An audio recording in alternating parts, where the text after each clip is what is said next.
I did not have sexual relations with that woman. Yes or no? Did you ever take banned substances to enhance your cycling performance? Yes. I had no prior knowledge of the planned assault on Nancy Kerrigan. I am deeply sorry for my irresponsible and selfish behavior I engaged in.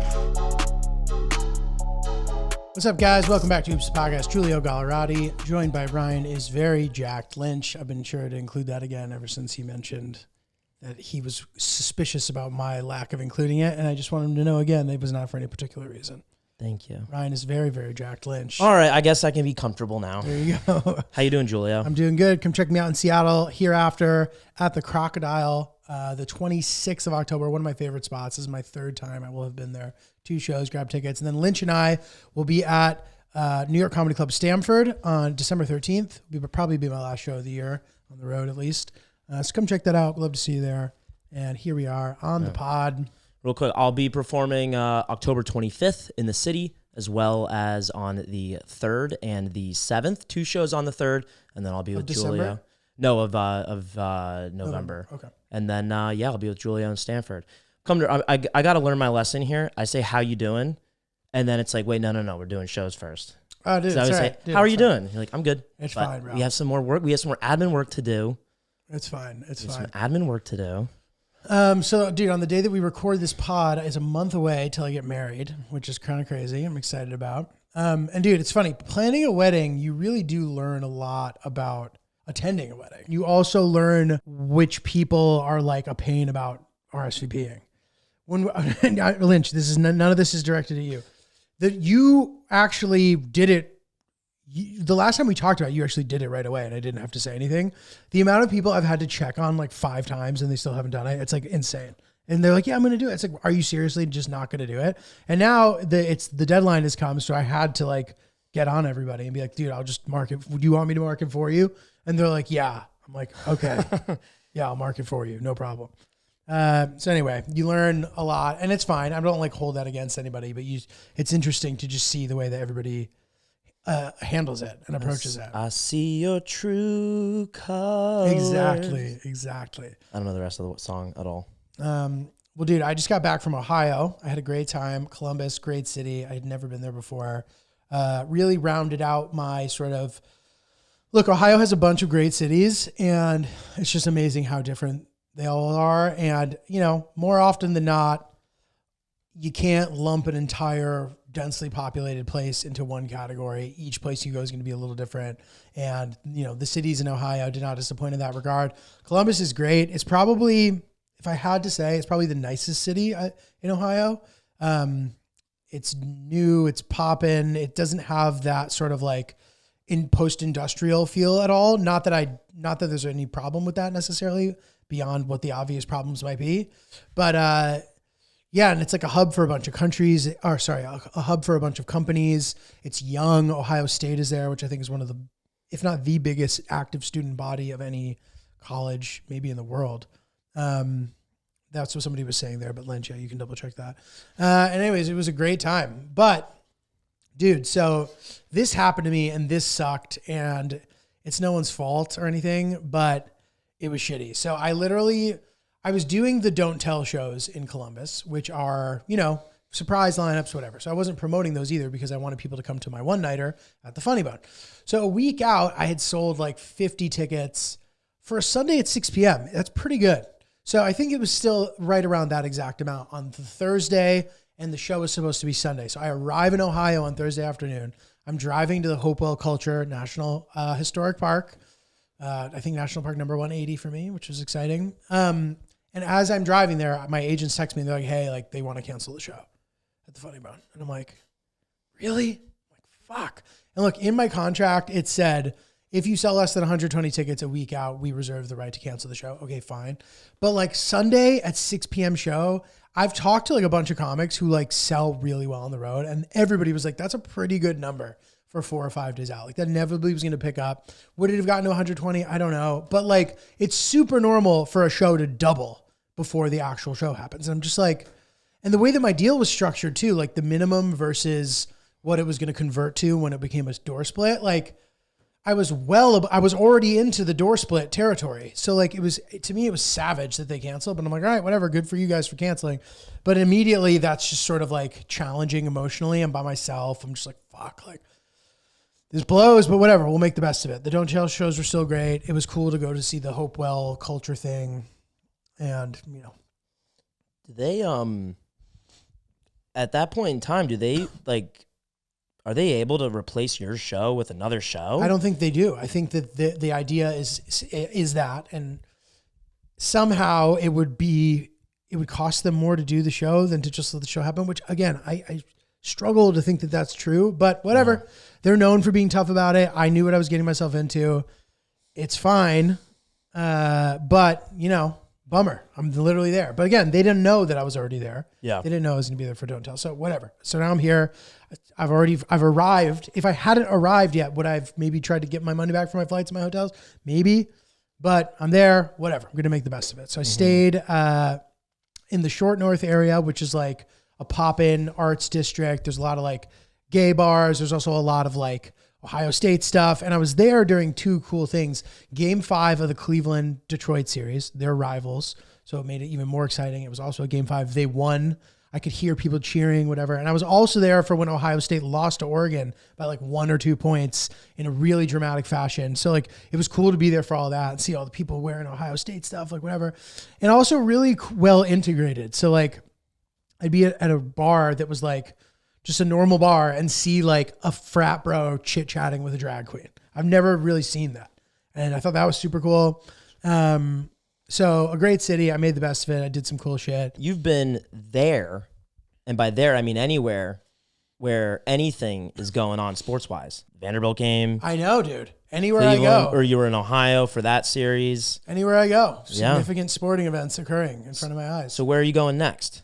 Seattle. I don't know if anything's going on that weekend, but maybe a Seahawks game of significance. Maybe we'll see. And dude, also like one time I was in Finland for them winning the World Hockey Championship. Okay. Which was like crazy and like the craziest party in the streets. I bring with me rain and significant sporting events. Okay. It always rains where I go, and apparently also significant sporting events occur. You're like a commodity. I know. You are a commodity. The force of Colorado is in town. That's nice, dude. The force be with you. Yeah. I should also point this out real quick. Some of my Afghanistan stuff is nominated for this thing called the Anthem Awards. The link is in my bio on Instagram, not Julio. If you want to vote for it, it would be helpful. I mean, it would be cool to like do well. We've entered this part in the process where it's like, all right, share it with everybody and make them vote, and then you'll win if they all vote for you, which is like a little annoying, but it is for a good cause, and I think it is a pretty significant thing. So if you'd vote for me, I would appreciate it. I'm up against a bunch of big companies and like production companies. Paramount is in the finalists group in my category. So yeah, I think the easiest way to do it is just to go to my bio because it'll be the easiest way to find the specific category. So otherwise it can get a little bit, whatever. But yeah, so that's a cool thing. Link in the description too. Just a couple clicks, couple seconds. Couple seconds, get in there. We're talking about, guys. If you click celebrate on my icon, that votes. What were you saying? Like? It's Giulio Gallerati. We are 500 and almost 60 episodes in. Spent a lot of time with this guy. Spend just a little extra time on top of the time you spend with him just to, let's win the damn thing. Yeah, exactly. Thank you. Please, it's Giulio. Push it. For Christ's sake. Let's get in there. And updates from there. We're building a library that I just recently got pictures of the progress, Lynch. I'll show you right now. It's pretty cool. But we are, right in the midst of getting that library built and off the ground. We're trying to finish building it before, if you swipe to the right, or I guess to the left, in the process of building it. So we got all the money over to them so that they can try to get it done before it gets too cold. That's kind of like what I've been up to, what I've been doing. How you guys went to a couple engagement parties? Couple engagement parties on Saturday. Had to split the time between great friends, but we couldn't pick one over the other. The first one was in Connecticut, at Candlewood Lake. Where is that? It's in Fairfield County. Okay. Lake. Okay. That's where I lake. That's where I lake. That's where you lake. My friend who has a boat. That's my friend who has a boat. I lake there. It looks nice. It's beautiful. It's a small town. It's just, there's not a lot of bars or anything or restaurants and stuff. You hang out at the house, you go on the lake. Yeah. So that's where I lake. So I went up there. That's where I lake. And then we took it's funny. It took us like 2 hours to get there. We stayed for 2 hours. Then it took us 2 hours to get home. And then our lovely neighbors, Jared and Sammy, they also had their engagement party, and they rented out a little salon a block away from our apartment. And it was it was a cool quintessential Brooklyn night. They stuffed all of the sinks with ice, BYOB. Cool. They had a projector playing old movies. Cool. And vibe. it was great catching up and meeting some of their friends. So it's been tough having all these friends. Where was the second one again? So first one's Candlewood Lake. Where's the second one? Williamsburg, right around the corner Williamsburg, yeah. at a salon. That's a perfect Williamsburg. Exactly. It was like Quinn. I was just like, yeah, this checks out. Classic, yeah, like you Repurposing said. this business for another thing. But a surprising development on the first engagement party, my buddy and his fiance Brian and Julianne, they called me into the kitchen and they gave me a bottle of wine. And on the wine bottle, it said, "Will you officiate our wedding?" Wow. So I'm going to be officiating their wedding Wow. to get a license, and I was very surprised and honored. I'm super excited about Fucking that. welcome to the cloak, Lynch. Yeah. Yeah, You've done it. I've done it. Yeah, if you So- need help, let me know. So when we get closer to that, I'll seek you for advice. But Oh yeah, I got to look into what I got to look up. that's great. Yeah, I got to make a plan for planning that out. Correct. So once I plan my plan, I'll plan that. that's you got to have a plan for the plan here. You gotta. Otherwise, you'll fall behind. So that was good. great, And then it was the first Sunday in 5 weeks that we got to enjoy our rent, and so Fuck yeah. it was really nice. You just chilled at the house. Just chill. Yeah, just hanging out, being local, running errands. I got to tell you, with the weather change, I always make a point to walk along Domino Park's pier or whatever you would call it, and just taking in the foliage and the fall scene. I don't know about you, but like the vibe that it sets off walking around the city in the fall. A tear starts to pucker from my duct, from the duct. It is just pure Just to beauty. manufacture it here. It is just such a treat, and it is beautiful out, and just what an active area we live in. It's great. With just people living life. And I'll throw on the Otis, the Royal Otis cover of the Cranberries. What's the song? Linger. I listen to that nonstop. And it's just amazing to be here. Hell It yeah. is such a privilege and a treat to be here. And I also am really excited that everybody is rocking their orange and blue or navy and white NY hats. Yeah. It is it'll be just insanity if we get a Subway series. So it's just cool. I feel a sense of community around the fall, and the baseball stuff is just a cherry on top. How do you feel about the mayor wearing a hat that had the Yankees and the Mets on it? I hate that dude. Send him to jail. Everybody hates it. He's indicted, right? I think he already is indicted. I don't know where we're at in the process with that, but he was wearing the Yankees and Mets hat. I think if you're the mayor, you're like one of the few guys who can do that. I know. Like, yeah, like I see that. I'm like, I get it. Like Jeopardy survey says the mayor, number Right. one, ding, ding, ding, but I still hate it. I still hate it. Family Feud, What did I say? Jeopardy. Oh, It's all right. dude. It's all right. I should know better. I knew what you watch it all the time. Survey says. Survey says what is. Oh, dude, that's great. But yeah, that's good. And you've been watching some baseball too. I've been getting into the playoffs a little bit. I've been texting Lynch, showing him I'm being a good boy. Yeah. Been enjoyable All as watching well. all the stuff. Yeah, I've been getting into sports that I don't typically follow this year: college football and baseball. So Yeah. and pro football. This episode of Oops the Podcast is brought to you by BetterHelp. Guys, the spooky season is upon us. Halloween. Be careful navigating all those ghouls and ghosts in the street. But is there things in your life that you're actually afraid of?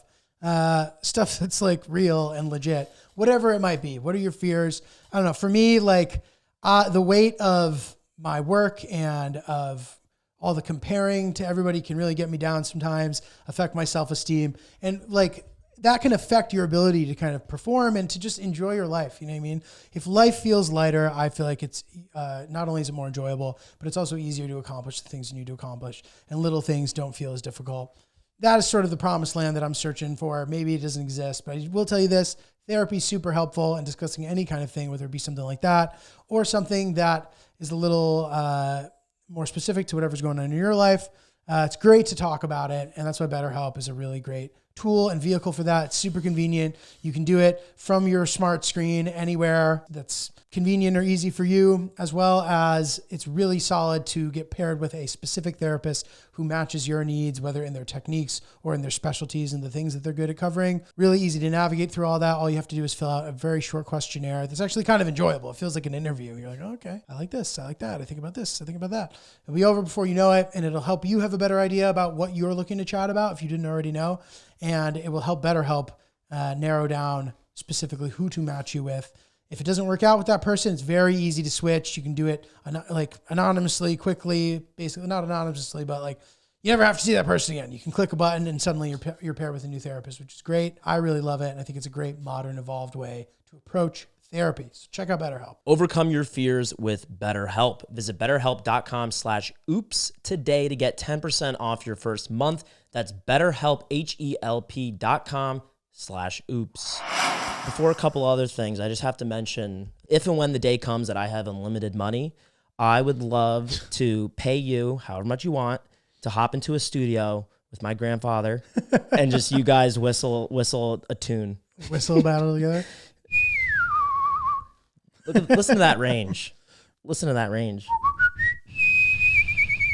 I've been trying to whistle linger, and there's a couple notes I can't hit, and just, to be able to tap in on GIULIO to hit those ones.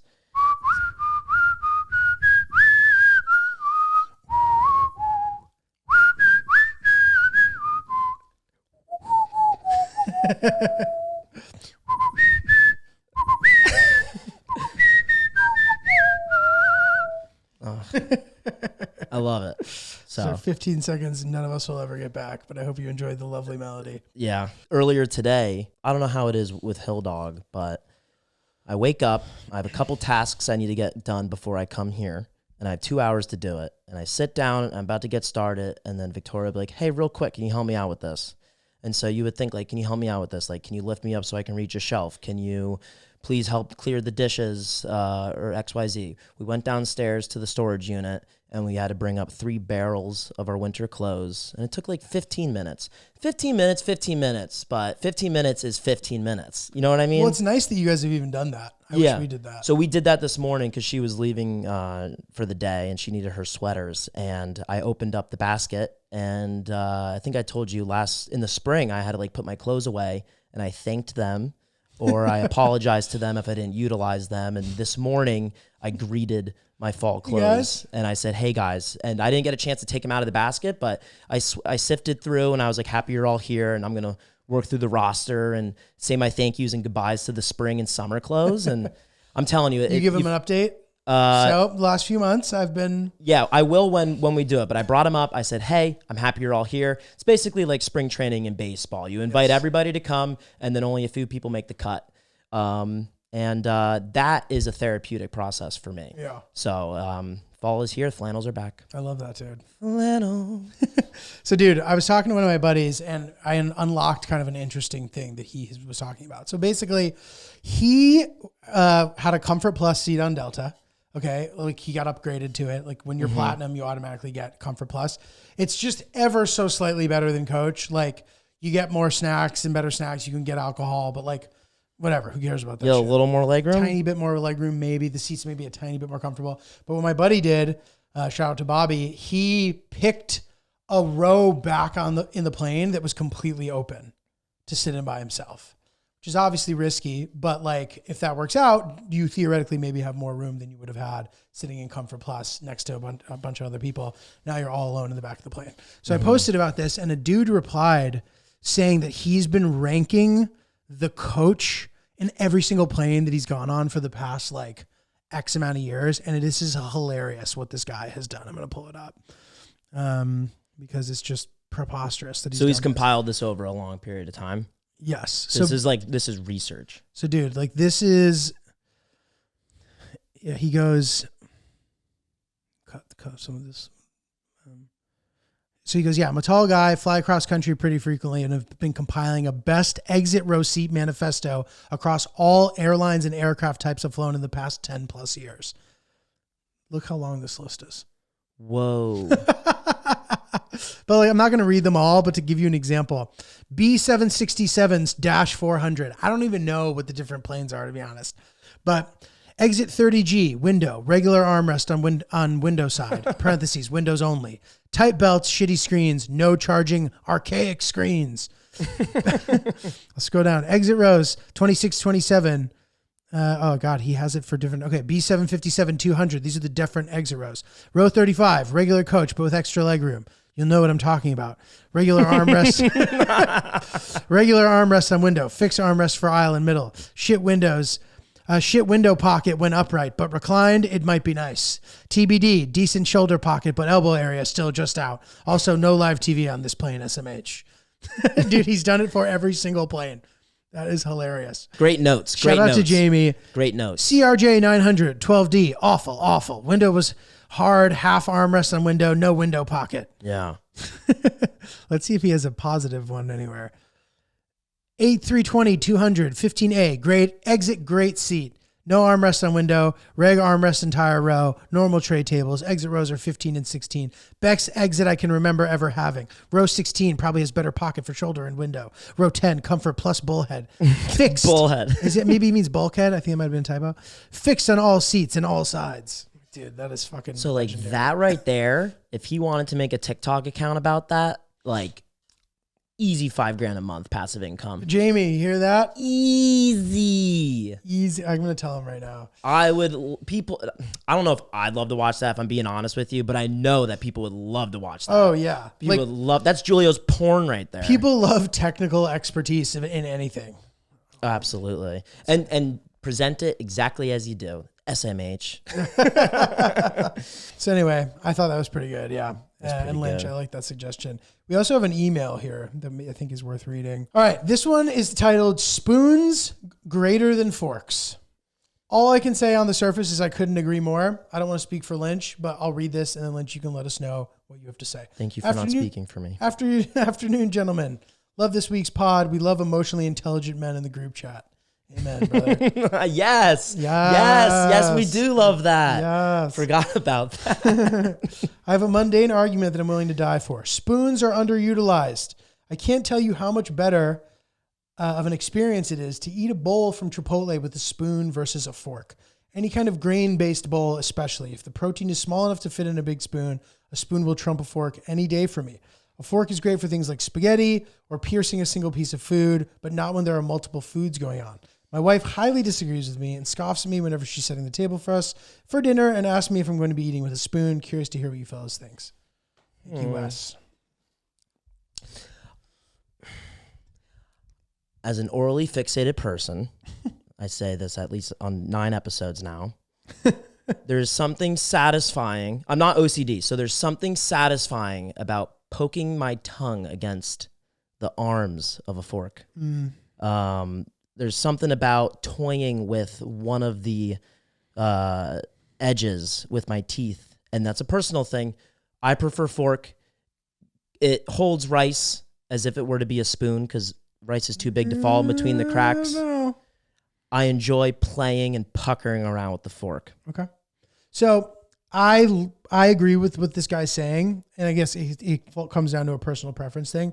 But if we're talking about a practical sort of standpoint or an opinion, I do think the spoon is much better for the situation that he's talking about. Now, if you just prefer a fork, you prefer a fork, period. You find it more satisfying, all good. But you can get more in the spoon. So like, think about this. There's beans, there's little tomato pieces, there's rice, chicken. You're scooping so much more and able to get so much more in that spoon than you can in a fork. Now, is that good? I don't know. Maybe that means I'm going to eat faster, but I find it to be easier to eat everything, first of all, with the spoon, because once you start getting to the end and you're forking it, it's kind of hard to get it all on there. But I actually think this extends to more things than meet the eye. I need to think about it, but agreed. Any bowl situation where there's rice or like finely chopped things all together, even a chopped salad, I love a spoon. Now, the girlfriend's argument about her thinking that that's ridiculous, there is a little bit of like a caveman thing to it. Just don't palm the spoon and you're good. As long as you're not holding the spoon like that, you're not going to seem like a fucking savage. just hold it like a regular person. And yeah, I think Hill Dog would agree with the girlfriend here in this email, but for me, spoon all the way. Yeah. Honestly, with the grip on how you hold it, like she shouldn't be so judgmental, dude. So like, don't let her hold that over you. Hold it how you hold it. I hold a pencil terribly. Embarrassingly, I hold a pencil. You hold a spoon the way you spoon that way.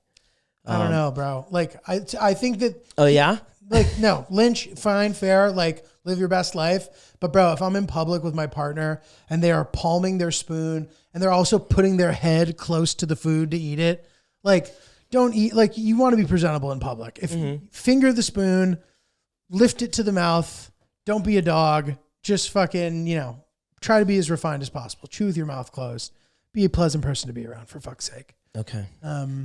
Pleasure aside, I'm thinking about the spoon now. There's other things that are important about it besides just like getting the best bite. It's also transferring to your mouth.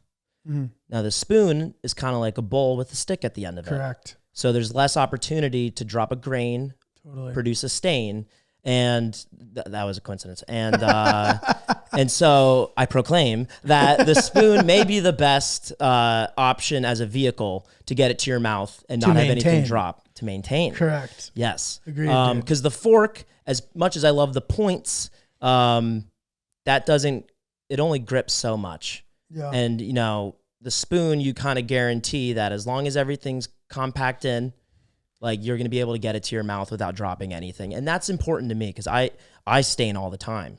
So like that's something to consider too. I didn't think about that until we unpacked this a little bit. Well, dude, honestly, like so if we're talking about ways to put food in your mouth, hand is obviously the worst, You know what I mean? Like, I know people do it, but like we've invented these utensils for a reason. Like use them so you don't have to get your fucking hands dirty or else we get germs all over your food. But Eastern cultures like Japan, we always talk about how Japan is so evolved and so advanced and shit. I gotta say, dude, the fork and the spoon are far more effective than like a Japanese soup spoon and chopsticks. Chopsticks are good for lifting sushi, fine. But for like noodles or rice or like most things, even just like eating meat, like chopsticks are just not anywhere near as good as a fork. And that fucking stupid spoon they use, bro, like that thing's like a boat. You might as well be putting a canoe in your mouth. It's like it's a rowboat. Because it on a regular spoon, there are two different things. There's the little bowl and then there's the stick. But the spoon, it's basically a canoe in the shape of the Japanese spoon. It's in the shape of a regular spoon, but it's all a bowl. And it's giant. You have to fucking be like, yeah. And dude, it literally looks like one of those like Vietnamese like river boats where it has like a little head in the front. There's a guy standing and paddling. Like that thing is stupid as fuck. And I get that, like, okay, it's for lifting big wonton dumplings things in your mouth. Okay, fine. But like, I don't know, bro. That thing's goofy as fuck. And, I take spoons, Western spoons and forks all the way. Yeah. 100%. Are you good? I feel like you, based off of your vibe and your stance on this, are you good? Do you have a high percentage rate in terms of getting the food in your mouth? I would say so. And I'm also very good with chopsticks. So in case anybody's like, well, if you were good with chopsticks, no. I'm very good. And like even sugarfish where the rice is kind of warm and cumbersome. And like, if you have a pre-sauced piece, it's a little loose. I'm never the guy whose piece is breaking. I'm always fully intact, transporting it into my mouth. I have a gentle touch. I'm also able to get beneath it to sort of like cradle it. If you get it from the middle or the top, it's just going to smash. Yeah. You just support it. I'm getting underneath it. But yeah, dude. So I still think the chopstick. And one time I heard them say, well, I just love wood in my mouth. And I was like, I bet you do love wood in your mouth. They didn't even realize the sexual innuendo there. My brother and I looked to each other and chuckled. But yeah, fork all the way, my boy. How's Big G? What's his percentage rate? Dude, Big G, funnily enough, or not funnily enough, he's pretty good with chopsticks, but he's decided he no longer wants to be called Big G. Oh yeah. Let's talk about this. Which has been a wild ride. He wants to come on the pod to talk about it. It's too soon from his whole annoying assault. He kind of group texted a bunch of us asking that to no longer be called Big G, even though he sort of asked us all to initially call him that.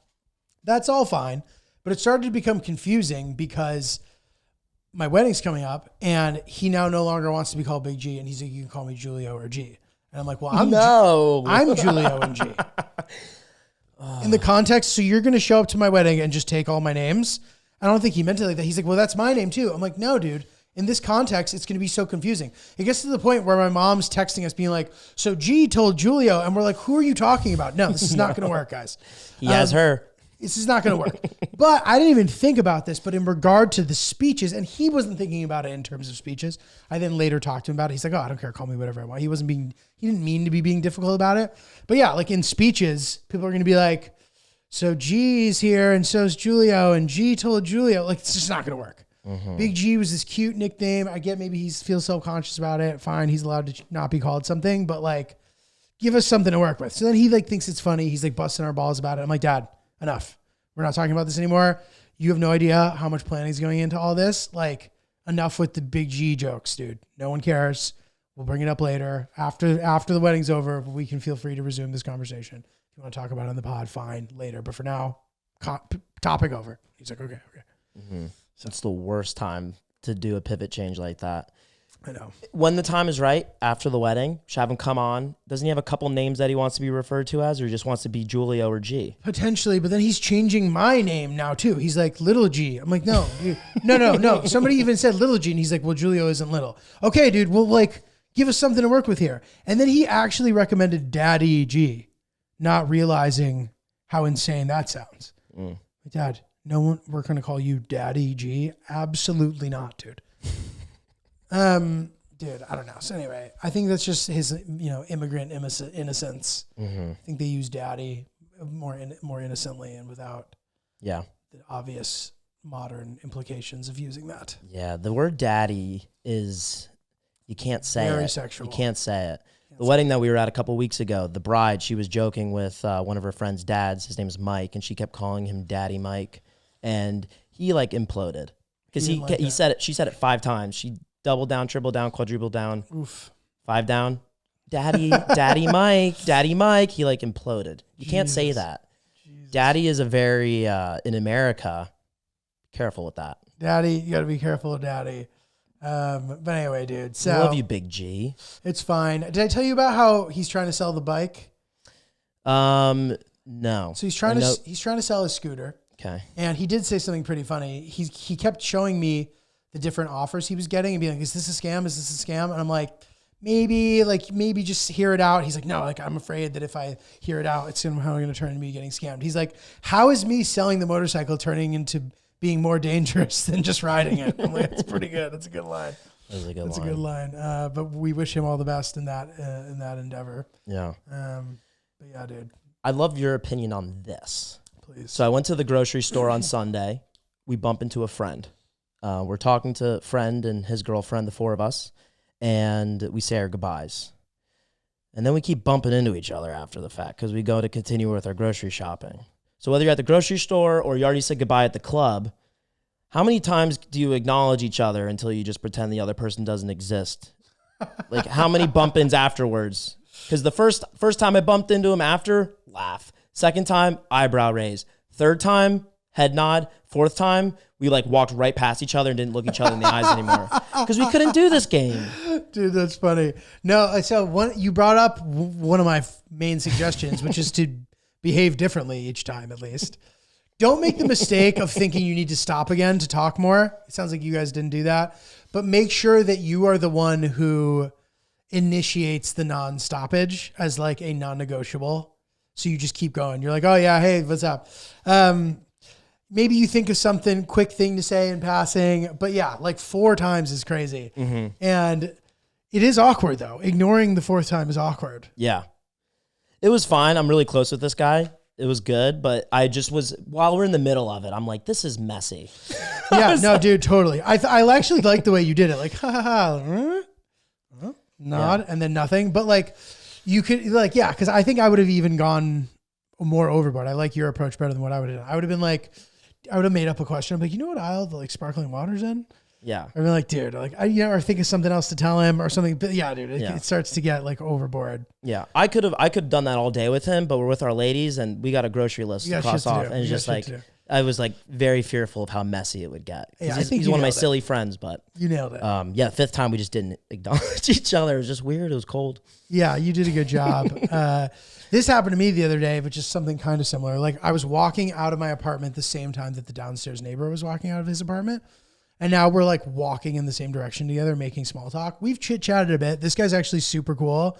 So like, it's not as bad with him as it would be with somebody else. But now we're like walking and like learning about each other. Where are you from? Da-da-da. And like, there's this pressure to keep the conversation going because we are definitely walking in the same direction for a while. So like must have walked for like 7 to 10 minutes together. He's holding this box. I'm like, do I offer to hold the smaller one? Like I didn't. Is that awkward? I don't know. And then I kind of like made a turn where I could have maybe kept going, but like I can also go this way and like maybe would have naturally gone that way anyway to like make sure there was a clean break. Yeah.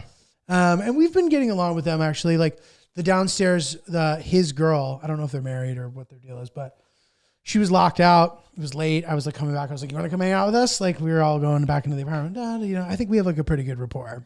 And they've also said that they're going to invite us over next time they have people over. They have a backyard. And I think it would be one of those things where they even said, they're like, yeah, just like come down and hang if you want. And I'm thinking about it. Take him up on it. I'm thinking about it. Take him up on it. It's just funny that, dude, it's continued this trend of like Hillary never interacting with the neighbors ever anywhere we've ever lived. And me like having a combination of like warm fraternizing and like soul crushing awkwardness throughout the years with all our different neighbors. You know what I mean? So anyway, Yeah. whatever. Like, when you're at the club, let's say you bump into Francis and you say goodbye. You guys like have a proper goodbye, but then you're still kind of hanging out in the club or something, and then you bump into him or anyone else again. Like, how do you navigate that? Because when you walk out, when you say goodbye to somebody and then you end up leaving and you're walking in the same direction, that is kind of tired, and that in itself is something you can laugh about while you're doing it.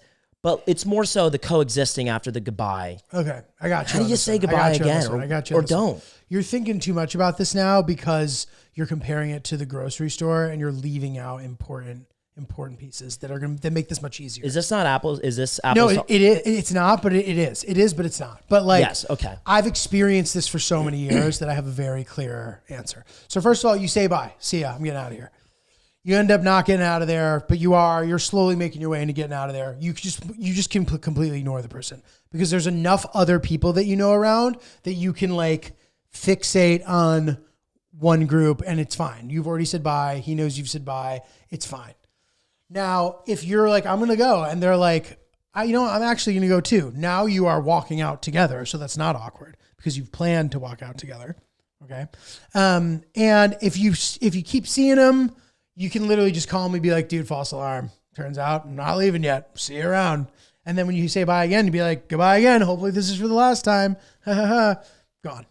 You're covered. Gone. Any situation, you're covered. Run. I think all of that covers anything. If there's anything that more specific that you want to cover there, we can. But I think that's got you. No, just more so like a coexisting in a space. Okay, here's a tougher one. You're on the subway platform and you bump into a comic on the subway platform. Now, I don't envision any scenario where you're not now hanging out with them forever until you're not. Until you're going where you're going. It's really fucking awkward and standoffish to be like, what's up, and keep going.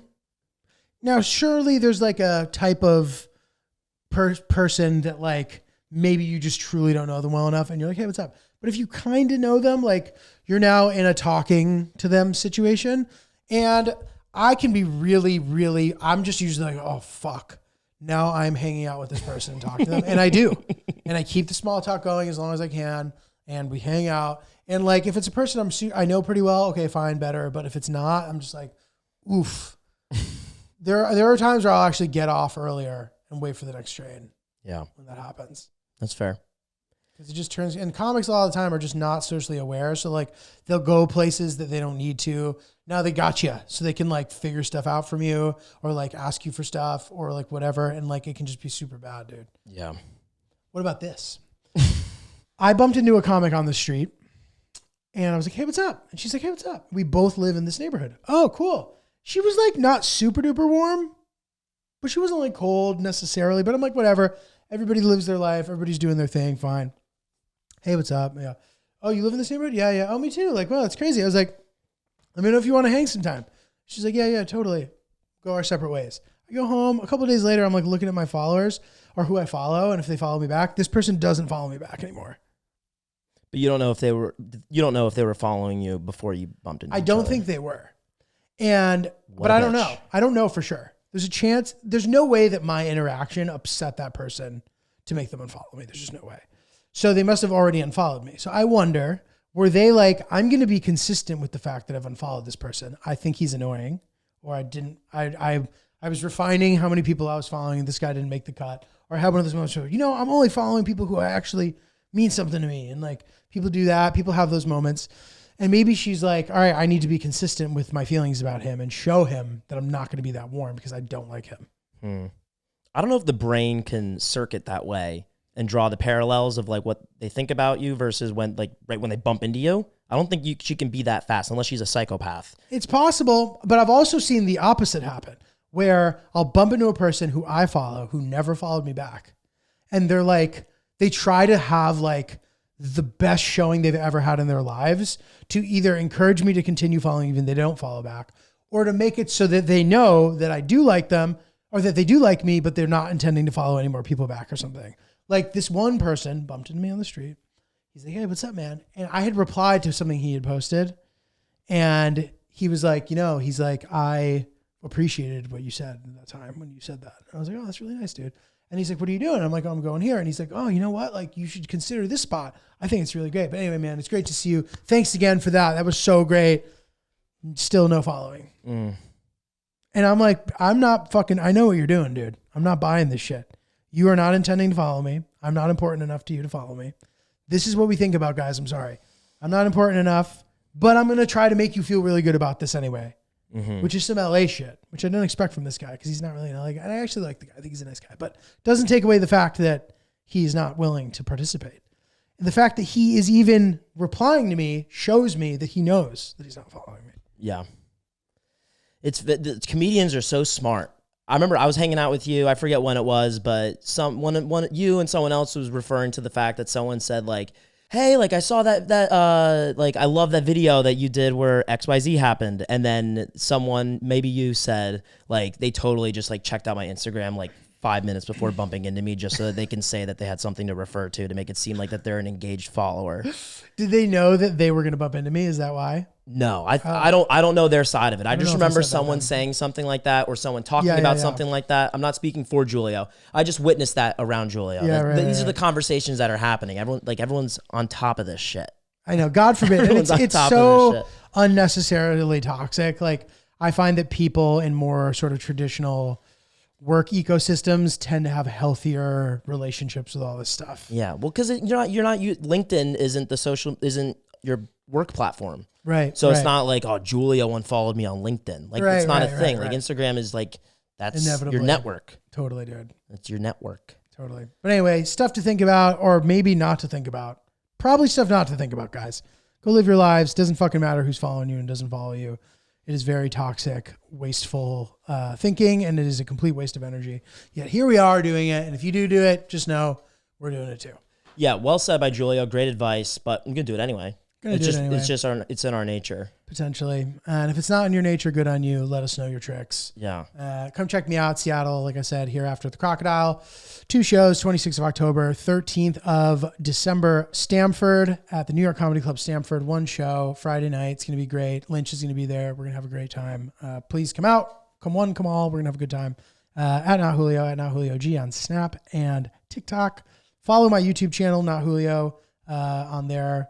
Or you can just look up my name or whatever. Watch all my videos, please. I'm trying to really build that up. That's going to be my big goal for 2025. October 25th, I have a show in the city. On the 7th of November, I have a show, as well as on the 8th. I have 2 shows on the 8th, and then I'll be with Giulio in December.